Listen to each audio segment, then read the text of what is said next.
It was called the British Invasion. The American music scene of the mid-1960s was suddenly the setting for a thrilling new sound, the Mersey beat, a throbbing, infectious style of rock and roll pioneered by the restless working-class youngsters of England. In February of 1964, a touring group of musical mop-tops from Liverpool would capture the hearts and imaginations of first America, then the world, and never let them go. John, Paul, George, and Ringo, the Beatles, created a musical legacy that would lead a generation from emotional innocence to spiritual enlightenment, challenging societal standards along the way. Many doubt that there will ever be another creative force to match the intensity, vitality, and popularity of the Beatles.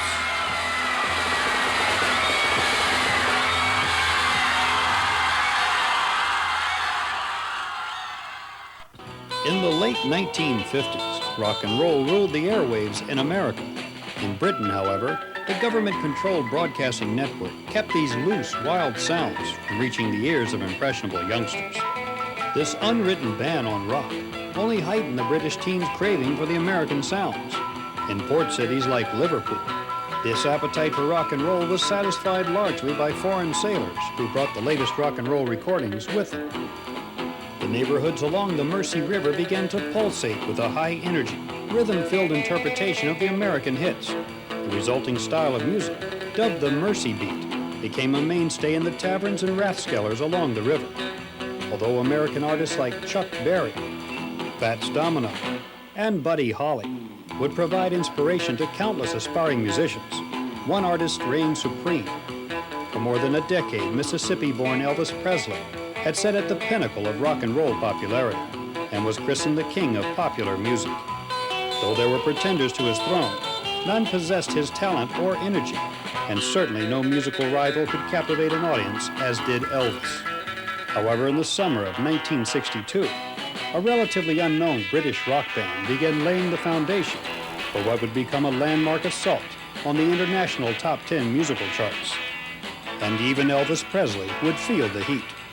From the Cavern Club in Liverpool, a dynamic new quartet were routinely raising eyebrows and pulse rates with their stirring sounds and wild antics.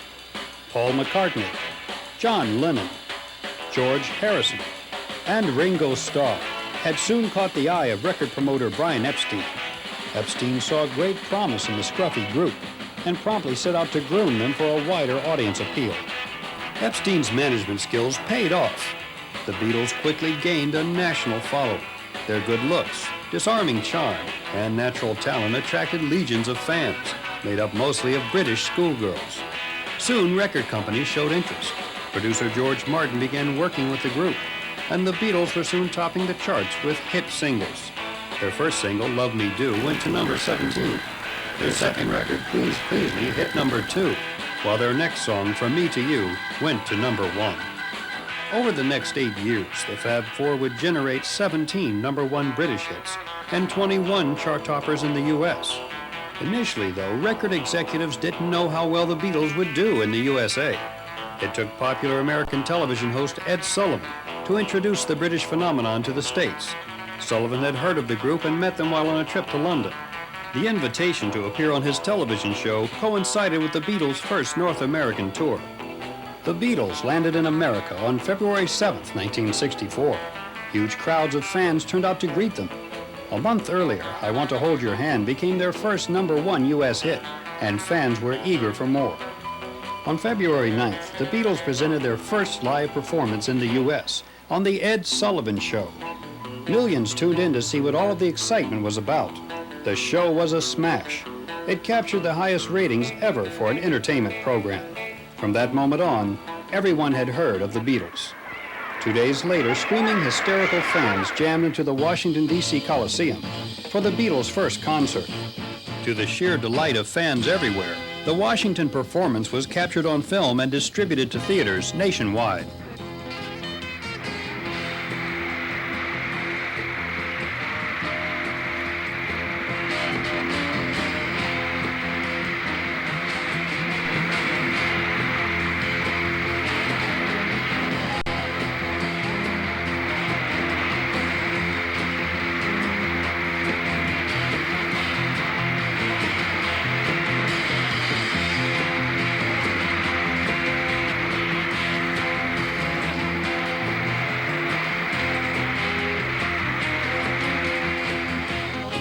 The music world had never before witnessed the unbridled excitement generated by the Beatles during their live performances. The constant, thunderous roar of their fans would often make a marketable sound recording of these events a complete impossibility. Yet even though it was understood by the throngs of adoring fans that they would actually hear very little music during a Beatle concert, they still flocked to every live performance. At one New York show alone, over 100,000 ticket buyers were turned away. After conquering North America, the Beatles invaded the world with over 125 concerts and TV appearances in 10 countries. It was the same everywhere they went. Screaming fans, sold-out shows, and hordes of reporters trying to get a word or two from the Fab Four for all of the fans back home. Always willing to speak their minds, the Beatles obliged reporters, cheerfully answering questions they must have heard countless times. As soon as they got soaked, though, you know, we didn't mind, did We'd like to pay a tribute for you coming on the open cut in that truck round because the kids have been waiting all night and they appreciate it. Well, they deserved it, didn't they, waiting all night? Yeah. Hope you're wearing drip-dry clothes, were you? No, we thought it was going to be stormy. George, who selected the name the Beatles, and how did you derive this particular name with Well, the BEA instead of John BEA? got the name Beatles Innovation, ages ago, you know, when we needed a name and everybody was thinking of a name and he thought of Beatles. Why the BEA instead of the BEE? Well, actually, you know. Well, you know, if we left it with BEE, it was hard enough getting people to understand why it was BEA, never mind. Being a Beatle did take its toll, however.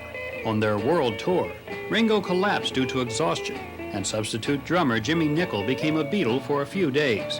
He played the part well, including taking part in the group's trademark interviews. Paul, what do you expect to find here in Australia? Australians. Do you have any acknowledged leader of the group? No, not really. Well, we heard you stood on the balcony outside, is that right? Pardon? We heard you stood on your head on the balcony outside. No, we don't offer you some room. You didn't stand on your head. How did the tickets go in Hong Kong? Did you get full houses there? I think so. Yeah. No, a few 5 quid seats. Yeah, £5 left. Yeah, they were a bit hot, weren't they? I would heard it. I would see me in for £5. No, I wouldn't. I wouldn't say any of you. For 2 bob. John, has the Mersey fleet changed since you've been playing it? Oh, well, we still keep on saying there's no such thing as Mersey. It's something the press made up, you know. Well, We what do call it you rock play and the same roll. way now as you did? It's just rock and roll, just so happens we write most of it. Has Buddy Holly influenced your music at all, Joe? He did in the early days, obviously, you know. But, no, well, not obviously, but he, you know, he was one of the greats and that. So we did liked James him. Thurber, though, didn't he? Oh, yeah, but he doesn't sing so well. Have you been practicing up your Australian accent? No, Colin, not at all. We can't get it, you know. Do you think you'll be writing any songs with Australian themes? No, we never write themes about anything, you know. Just write the same rubbish all the time. You play the kind of music you want to play or the kind of music you think people want to hear? No, we've been playing this kind of music 5 or 6 years or something like that. It's just rock and roll, you know. It just happens we write it. Well, what do you think made the difference that suddenly put you up above the other groups? Well, We got the record contract. there weren't Speaking of other... records, what record do you all agree on generally as your best recording? Not the best seller, but as the best recording musically. You mean our favourite? Well, we always like the one we just made, don't we? So it's Long Tall Sally, isn't it? This is your last I like Well, it. it's quite new, you know. I like it. It's not even a single. I like Sorry. I like You Can't Do That. What do you like, Jimmy? What about you, Jim? You haven't seen anything? Yeah, How do you I like feel, that Jimmy, one. being in with the Beatles? Pardon? How do you feel being in with the Beatles, the newcomers, standing in for Ringo? It's a good experience, man. How is Ringo? He's much better. He joins them on Sunday. What do you do then? I go back to London and they're fixing up a band for me and I do some television. When he's away? You're progressing pretty well with your Beatle haircut. Yeah, well, I've been growing it for about 3 months. How long does it take to get a magnificent mane like this? I don't know, I can't remember being without it. Do you ever go to the barber, John? No, you know, I've not made a cut since the film. The woman on the film cut it good, but I don't trust anybody else. So This is the film Beatlemania, is it? no, it's not called that. That's another story. It's got Hard Day's Hard Night. Day's Night, it's called. Are you satisfied with the finished product? Well, it's as good as anybody that makes a film who can't act, you know. As it turned out, the Beatles did have a knack for acting. A Hard Day's Night was both a commercial and, surprisingly, a critical success. The film was conceived when the Beatles phenomenon was still a strictly British curiosity, so United Artists budgeted only $500,000 for a quick jukebox musical.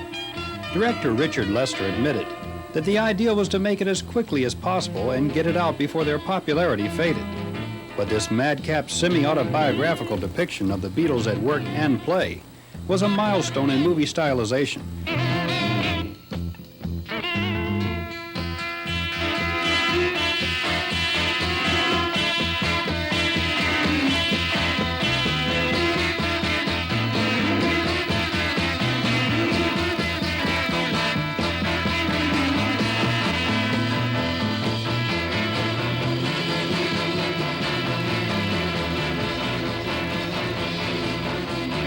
The group's natural transition to motion pictures was due largely to screenwriter Alan Owen, who purposely tailored the script to showcase their unique flair for visual and verbal humor.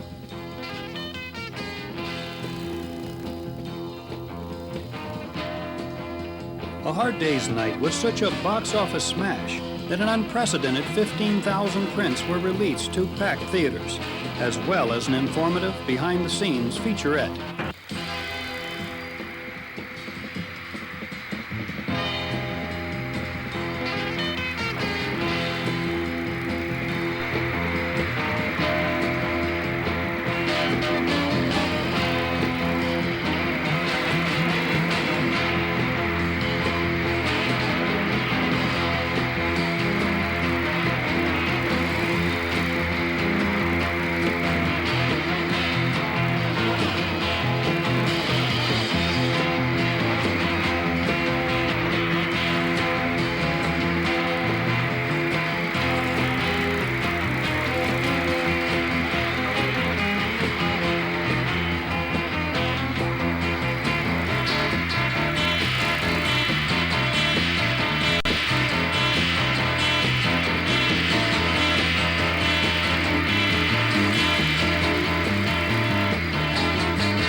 Several bars later, the Beatles' own version of A Hard Day's Night. A Hard Day's Night was obviously not the average pop music movie in the Elvis Presley mold. This was due in large part to the Beatles' eagerness to embark on new ventures and their refusal to produce shoddy product. The Fab Four handpicked Richard Lester to direct their first film outing. They had long been fans of his offbeat television comedies, which featured versatile funny man Peter Sellers. Lester was the perfect choice. His guidance of the Beatles on screen was one reason why many reviewers compared their slapstick routines with the Marx Brothers. Lester also turned the film's low budget to his advantage, employing a cinema verite documentary-like approach, using inventive techniques like handheld cameras, helicopter shots, and fast-paced editing. Of course, a loud soundtrack composed of Lennon-McCartney originals provided the backbeat to the film. The story behind the composition of the title song clearly illustrates the songwriting talents of the Beatles. A Hard Day's Night started simply as a phrase that Ringo spouted. The film's producer, Walter Shinson, then told John Lennon that it would be great to have a song by that name to play over the film's titles and credits. On the set the next morning, Shinson was pulled aside by Lennon and McCartney. who played the brand new song for him. In less than 24 hours, the catchy pop classic had been born. Are you ready? Then brace yourself. Here they are. Beatle fans were more than ready for the Fab Four's movie debut. The world premiere at Piccadilly Circus was the event for the high society crowd. Even blue bloods like Princess Margaret braved the crush of thousands of Beatlemaniacs who turned out to catch a glimpse of their idols. But fans weren't only interested in seeing the Beatles on screen. They were also anxious to hear new songs by the lads from Liverpool. The soundtrack album was the first Beatles LP to consist entirely of Lennon-McCartney songs. It was also their most polished effort so far. By the time A Hard Day's Night was released, Beatle music already saturated the airwaves. On April 4th, 1964, Can't Buy Me Love was the #1 single. 4 other Beatles singles filled out the top 5 spots, with 7 additional songs ranked on Billboard's Hot 100 chart. As if that weren't enough, Beatle albums occupied the top 2 positions on the LP charts. With the quartet's music all over the radio dial, fans should have grown tired of the group, but the opposite held true. In June 1964, Beatlemania hysteria pushed the Hard Day's Night movie, single, and album all to #1. The infectious Beatle beat, their hip style, and youthful energy all captured the fancy of the world and kept the Beatles phenomenon on track. Another element of their success was the Beatles' individuality. They may have acted as a single group, but that group was made up of 4 distinct personalities. Ringo was the cuddly and dumb one. His sad dog face and moody outlook endeared him to many fans. His natural flair for acting was discovered in early television appearances and highlighted in A Hard Day's Night. John was the wit of the group, a poet and a clown. His cheerful sarcasm masked his dark side and won him legions of zealous followers. Paul was the most popular with the girls, but his cute looks obscured his musical genius. Finally, George was the shy, quiet musician who tended to stay in the shadows, seducing fans with his pensive, brooding looks. These 4 personalities together created magic on stage, on record, and on film. With Brian Epstein's savvy marketing, the Beatles whipped their young fans into levels of hysteria never before seen. This essence of Beatlemania was successfully captured in A Hard Day's Night. Through that film, fans got to live their daydreams over and over. But the Beatles got something too. The film's artistic success showcased the force of their personality and talent, and proved that the Fab Four wasn't just another trendy pop group that would quickly fade. But at the time, the conventional wisdom was that the Beatles' comet of popularity would pass as quickly as it arrived. Consequently, every effort was made to cash in on the Beatles' name while they still could. Beatle merchandise flooded the market. Thanks to Brian Epstein's hustling, the Beatles made more money from merchandising in 1964 than from their music. The Wall Street Journal reported that $50 million worth of Beatle trinkets and knickknacks were sold that year. The group's name or likeness was plastered on every conceivable product: notebooks, pennants, mugs, wallpaper, dresses, women's stockings, ornamental statuettes, dolls, posters, cards, games, toy guitars, record players. Even the sheets the Beatles slept in were sold to crazed, Beatle-happy fans. Other musical groups tried cashing in on the Beatle name as well, including such blatant rip-offs as the all-girl group, the Beatle Buddies. By far the best-selling item, though, was the Beatle wig. In the conservative early 1960s, the Beatles' hairstyle was shocking and fascinating. The Beatle wig allowed people to literally let their hair down. By 1965, the Beatles had become big business, and in recognition, Queen Elizabeth awarded them with the prestigious award, the MBE, member of the British Empire. Last month, 75 teenagers from Pennsylvania petitioned Her Majesty the Queen to have the Beatles knighted. Well, this hasn't happened. But today I'm pleased to say that they have been made members of the most honorable order of the British Empire. Congratulations, John, George, Thank you. Ringo, and Paul. Tell me, how did you all react to this? Well, I went... Which means in clown. Whoopee, well done. George. Well, I sort of went, wow, That's great.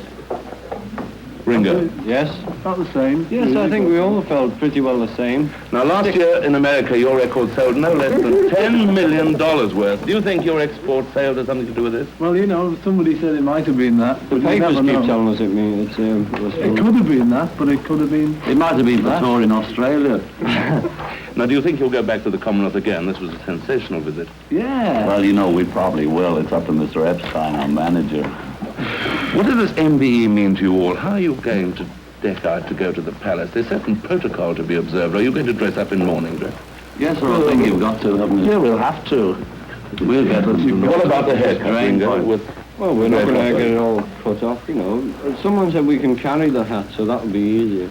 I think Her Majesty will understand, you know. She may well do. From obscurity in a cellar in Liverpool 4 years ago and now to Buckingham Palace. Gentlemen, what do you think everybody on the other side of the Atlantic is going to say to this? Whoopee, I hope. Yes, I hope. You never know, they might say boo or... They might say, hello, Cobber, something like that. Or Hello there, boys. Good on you, Blue. yeah, Well done. or howdy, Europe. Texas speaking. Now, two of you got married and you all live in, well, good domestic splendor. Has this affected your writing, Paul and John? No, it's don't easy know. to write with cushions and to, on pieces of hard bench, which you know we were on hard benches before we made Yeah, in the slime and the unknown grime. cellar of Liverpool, and it's much easier on a nice cushion. What are your plans for tours for this year and next year? We're going to Europe Next week? next week, Sunday, actually, and then we come back and we go off to America. for 2.5 And we do weeks. a telly. Oh, we do the Ed Sullivan. Good old Ed. Ed Sullivan. Hi, Ed. Is he Oh, on he's there? watching. He's watching in this one. Look. There he is. All right, Ed. There's Mrs. Ed. I'm Mr. Ed. Have you checked, gentlemen, whether you'll be able to wear your MBEs on any of these other foreign television programs? Well, I suppose once they've given them to us, we can wear them. We don't look. You look a bit foreign funny though, shows, going around with your friends. medals hanging off, isn't it? Well, we could wear them on stage. Anyway, it hasn't changed your life to any great extent. No, it's just, we're just honoured, that's all. Well, Very- Beatles, and we're all delighted that you Thank you. Congratulations Thank you again to very the four much. of you. Okay. Thank you for coming. Goodbye. Thank you. Not everyone was pleased with the Beatles receiving such a prestigious distinction. Several high-ranking members of British society returned their MBEs as a protest over what some claimed was a debasement of the award. 4 years later, John Lennon followed suit, returning his MBE in a highly controversial protest over British support of the Vietnam War. Aside from their MBE honor, 1965 seemed like a repeat of 1964 for the Beatles, with chart-topping records, sold-out concerts around the world, and another hit movie, Like a Hard Day's Night. Help was an artistic as well as commercial success. They reteamed with director Richard Lester and United Artists, who spent 10 times more money on Help than they did on the Beatles' first film. The result was 90 minutes of explosive fun, with fast-paced, surreal situations and witty topical satire. The film was far removed from the day-in-the-life plot of A Hard Day's Night. But by this time, the success-weary Fab Four were themselves feeling far removed from their innocent, humble roots. They had created a rock and roll Frankenstein that seemed to be controlled by others. The large stadiums the Beatles now commanded made it impossible for their screaming fans to even see, let alone hear them.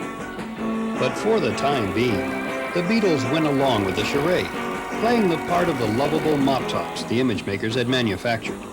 But signs of rebellion and of the revolution to come were in the air. The Beatles began experimenting in the recording studio. Yesterday was a landmark record for the group. The Beatles' hit was actually a solo performance by Paul McCartney, backed by a string quartet. The instant classic success paved the way for further musical experimentation on subsequent records. It also signaled the end to their lucrative live performances. After their final show at San Francisco's Candlestick Park in 1966, the Beatles reasoned that their music had grown too much to reproduce in concert. There was no way for the quartet to convey the intimate nuances of songs like Yesterday in front of tens of thousands of screaming fans. The recording studio was now their medium. The quartet continued experimenting with music, and after meeting a young folk singer from Minnesota, Bob Dylan, they began experimenting with drugs.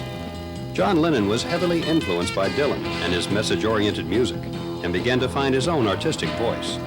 Soon the trite, puppy love lyrics of early Beatle hits would give way to more personal statements. Lennon's Help was a catchy, upbeat pop tune, but it was also his most personal song to date.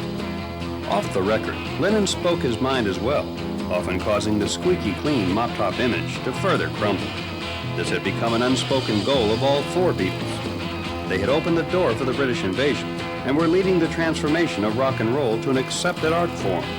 But the Beatles felt trapped by their own clean-cut image, while more outrageous bands that followed, like the Rolling Stones, the Kinks, and the Who, seemed to have a free hand.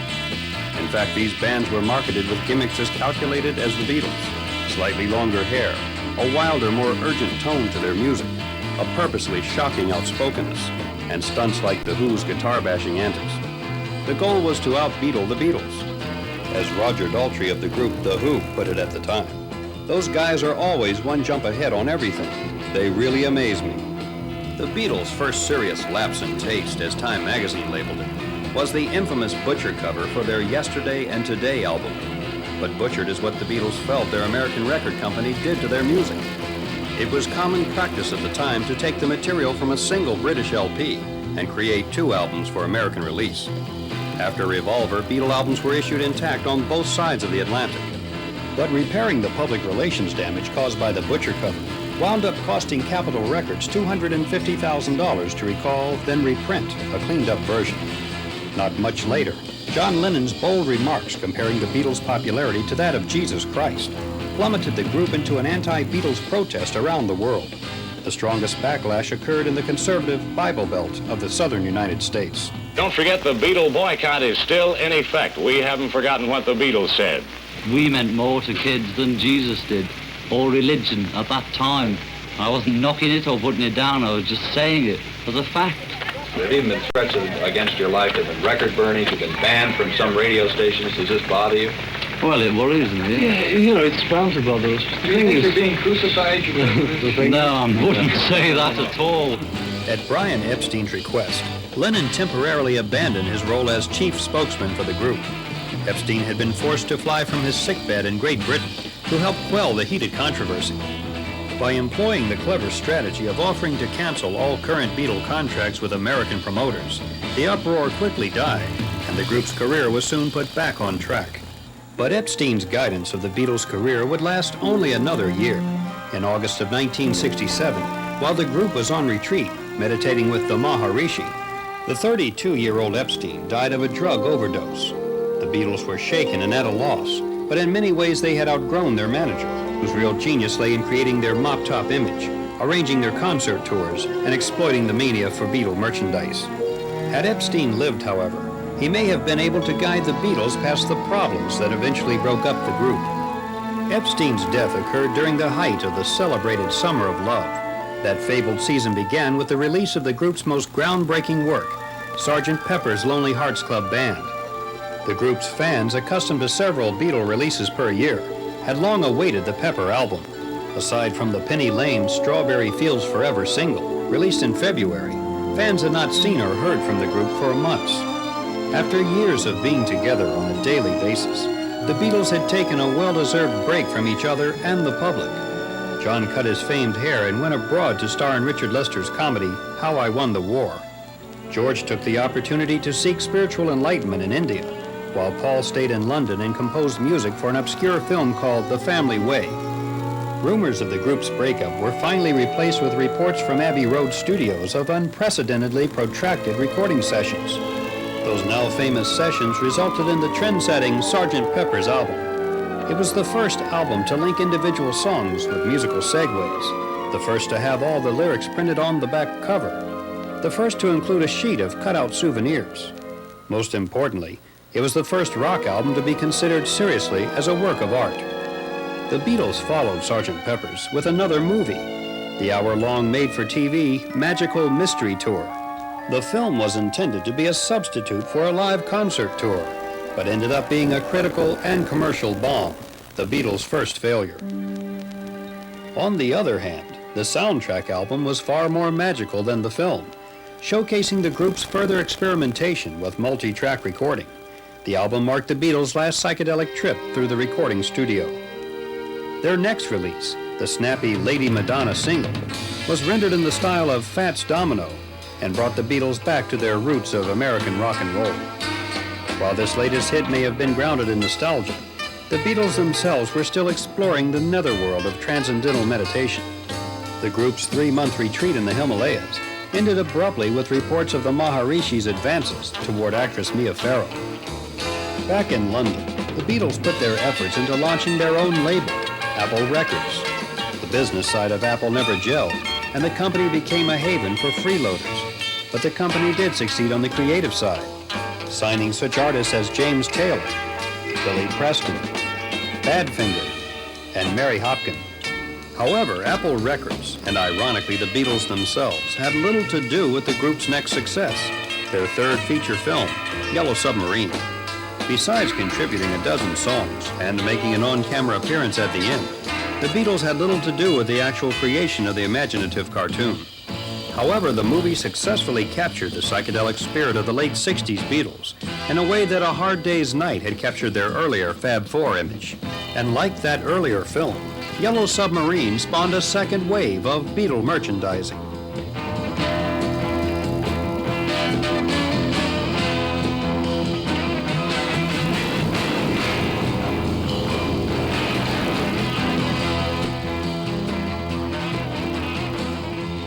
Apple Records' first release was the phenomenal Hey Jude, which became the Beatles' biggest-selling hit in America. Hey Jude was penned by McCartney to console 5-year-old Julian Lennon, whose parents were breaking up. McCartney's own relationship with actress Jane Asher was on the rocks as well, and the song is charged with his own personal emotions. At the world premiere of Yellow Submarine, the Beatles' personal problems became apparent to their fans. Paparazzi flashbulbs popped as Paul arrived without an escort, and John showed up with a new woman on his arm, an avant-garde Japanese artist named Yoko Ono. Ono would become an ever-present companion in Lennon's life and work, and would prove to be a valuable ally in his personal crusade for world peace.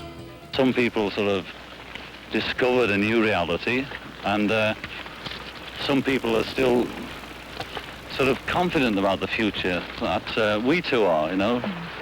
Everybody's talking about all the way it's going and the decadence and the rest of it, but nobody's really, not many people are noticing all the good that came out of the last 10 years, which is the moratorium and the vast gathering of people in Woodstock, which is the biggest mass of people ever gathered together for anything other than war. Before, nobody had that big an army that didn't kill somebody or have some kind of, violent scene like the Romans or whatever. And even Beatle concert was more violent than that, you know, and that was just 50,000. And so the good things that came out were all this fast, peaceful movement, you know. The bully, that's the establishment, they know how to beat people up, they know how to gas them, and they have the arms and the equipment. And the mistake was made that the kids ended up playing their game of violence, you know, and they know how to be violent. They've been running it on violence for 2,000 years or a million or whatever it is. And nobody can tell me that violence is the way after all that time, you know. There must be another way, but a lot of people fell for it. And it's understandable in a way, because when the bully's actually right there, it's pretty hard to say, turn the other cheek, baby. When we were in touch with the Berkeley kids during that, whatever was going on, we were peacefully doing our peace demonstration in Montreal bed. And then we suddenly were connected by phone directly to them, you know.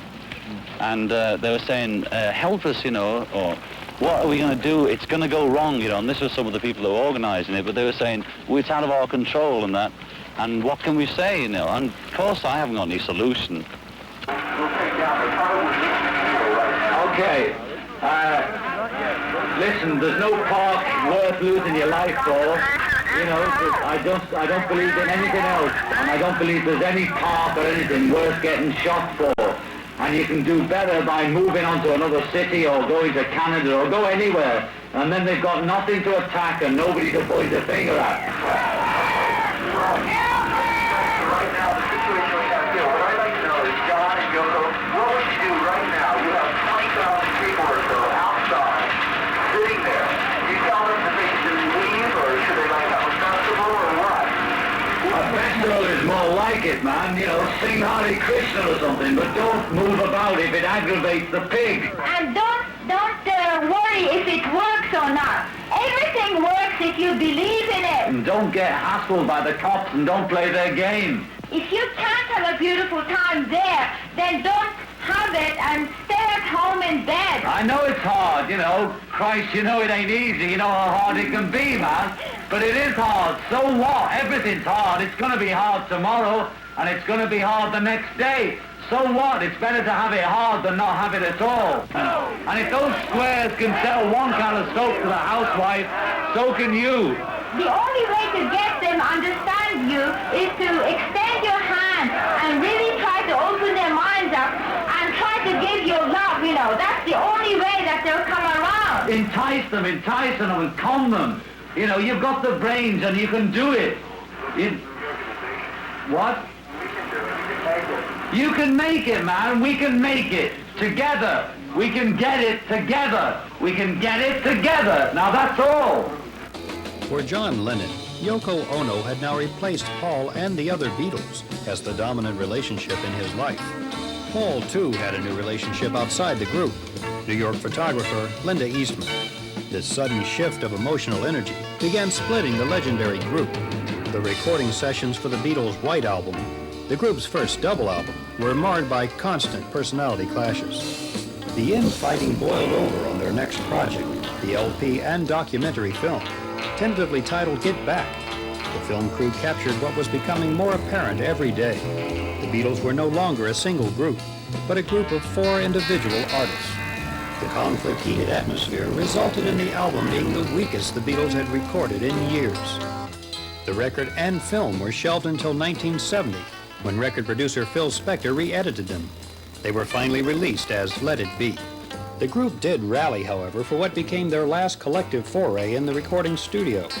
Abbey Road was the result, an album that many consider the Beatles' finest. But even this record was a compromise between one-time allies who had grown up and apart. George resented his allowance of a mere 2 songs. Ringo was tired of his bit player status. Paul wanted to create a full-length pop symphony, and John just wanted to record straightforward rock songs. The celebrated Lennon-McCartney collaboration was by now nearly non-existent, as John poured his energy into other projects. There were a series of media stunts, including bed-ins for peace, and occasional solo recordings. The circus-like atmosphere that had become his private life disturbed the establishment figures of the day. His deification by the emerging youth and role as spokesman for their generation resulted in increased scrutiny from authorities. On October 18, 1968, a police raid resulted in Lennon's arrest on drug charges. The drug scene, it's not something you can go on and on doing, you know. It's like drink or anything. You've got to come to terms with it, you know, like too much food or too much anything. So you've got to get out of it. You're left with yourself all the time, whatever you do, you know, meditation, drugs, anything. But you've got to get down to your own God and your own temple in your head, like Donovan says, etc.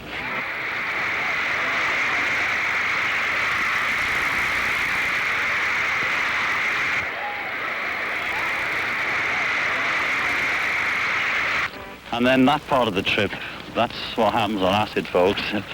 Then from there, you start, I don't know, maturing or thinking about the trip. The first effects of the drug wear off, and you start coasting along a bit, and you have time to look at the trees.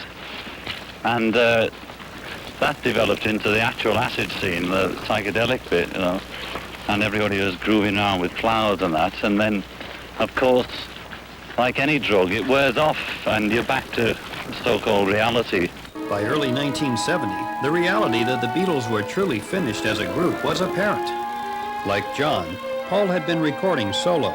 When the other Beatles attempted to have him delay releasing McCartney, his first solo album, Paul sent out advance copies along with word that he was breaking with the Beatles. When Beatles manager Alan Klein got tough, Paul was forced to sue his former partners to make the break final.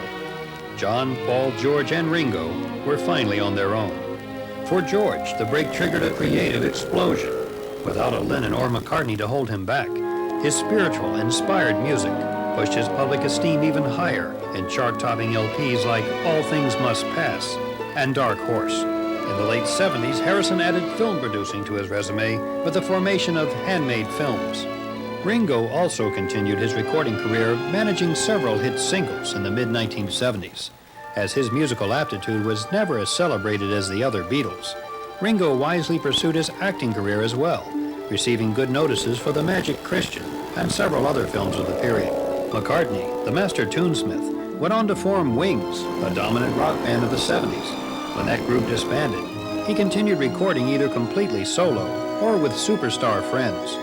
With a room full of gold and platinum records, McCartney's album sales managed to surpass the combined sales of the other ex-Beatles. John's recording career continued to explore the canyons of his own psyche, and his personal crusades for peace and other causes continued. His marriage to Yoko Ono survived a 15-month separation, and after winning a protracted battle with U.S. immigration, Lennon temporarily retired from recording, living in family-oriented seclusion in New York City. In November 1980, Lennon released Double Fantasy, his long-awaited comeback album with Yoko Ono. But on December 8th, to the unbridled shock of the world public, the peace-loving Lennon was senselessly gunned down outside his New York apartment by a crazed Beatle fan. His untimely death once and for all crushed the enduring hope of a Beatles reunion. But the world's most popular rock band will always play on in the memories of both old and new fans. The Beatles' influence over the views and values of their generation may have waned with the split-up of the group, but their success and influence over the music world continues to be felt and will likely never be equal.